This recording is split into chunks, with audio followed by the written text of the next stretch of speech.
Hey, this is Sky. Welcome to my YouTube channel. Sunday night, we got a little thunderstorm with some lightning, some necessary rain. I hope it lets up a little bit this week. We've had a lot of rain last week.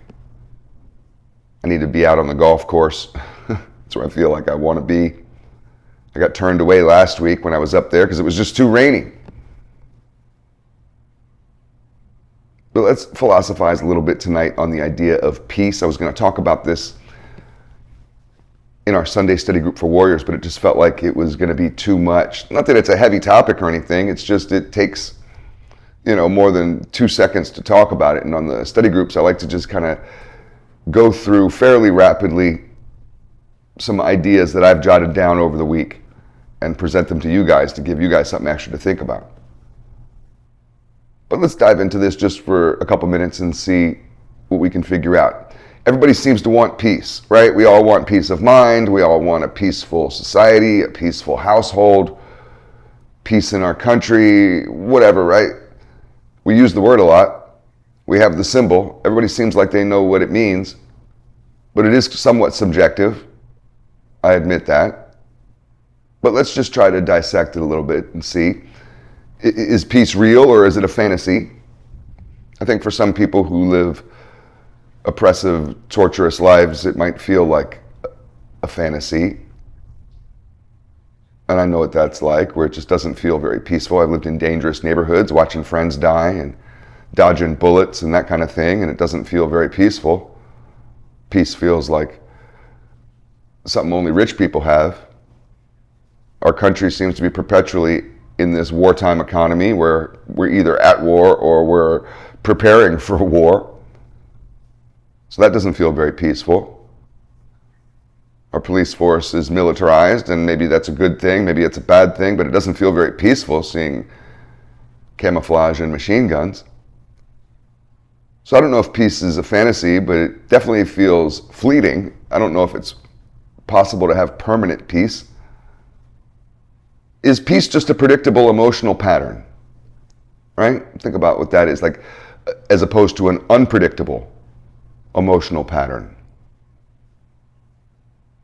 So if you had a predictable emotional pattern, whatever it was, but it's predictable and it's what you're used to and that's your normal, you would feel that whatever it is peaceful. This is where the definition of peace gets somewhat subjective, but if you had an unpredictable emotional pattern, then that would be the roller coaster ride that you're on all week long. You're happy, you're sad, you're angry, you're confused. You feel like, oh geez, my life is all upside down and I don't feel very peaceful. This doesn't feel like peaceful. I need a vacation or something.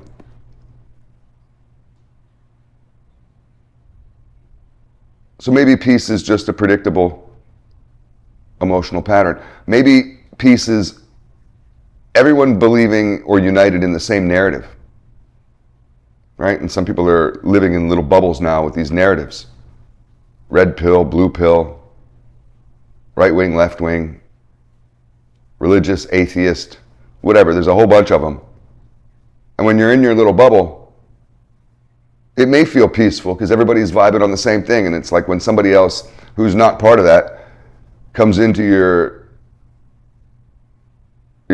world and start saying something else, well, it feels like that they're disrupting everything. You feel like they're a terrorist. So maybe peace is just everyone believing or united in the same narrative. And it doesn't seem to matter what that narrative is. People just have to be united on it in order to think it's peaceful. Some people with a tribal mindset, I don't want to make it belittle it, but that's kind of how I think of it. Or maybe it's a Marxist mindset. Because I think you see this amongst the left. And to me, as a former lefty, I'm no longer. You guys lost me. When the left lost Sky, they lost. And they did lose. But it seems like that nobody has power over anyone That would be a definition of peace, that nobody has power over anyone else. And that may sound good if you're a hippie sitting on a hillside listening to some cool music with your friends, but when you're actually trying to figure out how to run a society, you're going to need cops, and you're going to need prisons, and you're going to need a military, and you're going to need a hierarchy and a structure, and try to start a company where there's no boss. Someone's going to have some power over someone else. But that is somewhat of an ideal, maybe a utopian ideal. Nobody has power over anyone else, but they also have no power over themselves, or just no power at all. And that's, I think, where the Marxist communist ideal comes in. That nobody has power over anyone, but they also have no power. There just is no power. And the left it feels to me that the left nowadays is hyper-focused on this concept of power. And even they take it a step further, where the very notion of you having power over yourself, God, I mean, how horrible would that be if you had power over yourself? I have 1,600 videos trying to help people to become more powerful over themselves, to control themselves more so they can move forward in life. But to the left, that's so horrible. Power over self becomes societal oppression, because remember, you're going against the narrative. Societal peace is based on everyone buying the same narrative, everyone following the same thing. And if you think something else, well, even if you're like, man, this is just for me, I don't care what y'all do. Well, you're a terrorist. You're trying to bring down the world. According to that kind of power theory, power tied in with peace.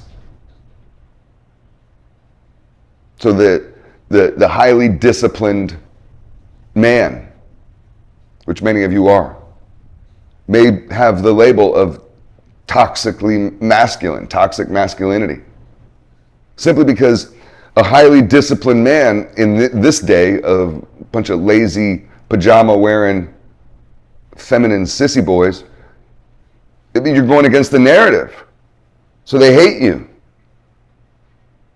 And it's like you're ruining the peace. Is peace just simply the lack of violence? I didn't get shot today. Today was a good day. I like the Ice Cube song. Is peace playfulness?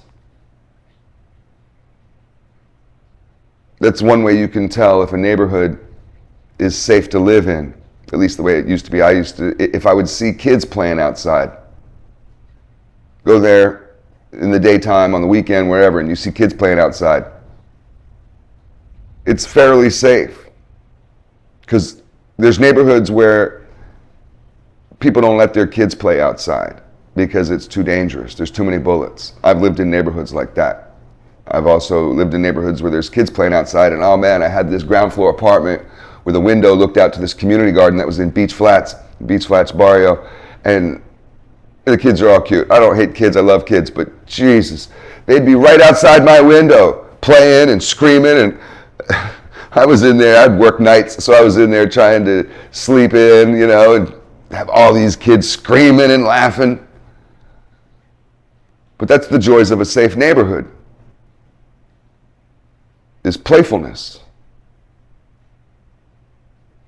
Maybe that's the joys of peace. It's peaceful times when you can play.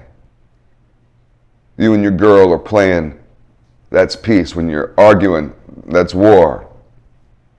It's not so peaceful at home. My girl's being a total bitch. Is peace solitude? I think for some people it is.